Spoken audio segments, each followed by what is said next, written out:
即係整體上面開班嘅數目係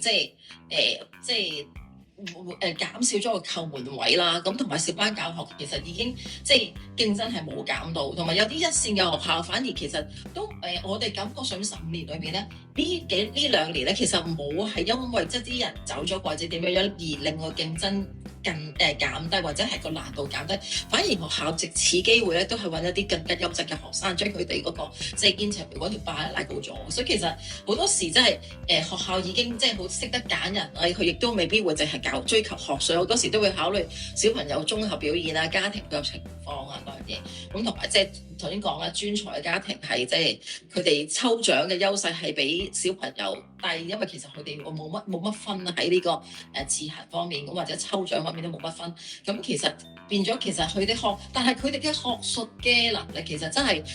唔會比本地嘅小朋友高，佢哋又叫高才通啊嘛，佢哋擁有一啲特別嘅能力，佢哋先會即係引入專才。咁變咗其實佢哋生小朋友出嚟咧，無論家庭背景或者其實小朋友即係家庭嘅教育嗰樣嘢咧，都唔即係佢哋 train up 到小朋友都幾好。咁所以整體上面就令到嗰個競爭性大咗好多咯。咁尤其是譬如好似啱啱過去嗰年都係嘅，有啲國際學校都有啲國際學校係要考啦。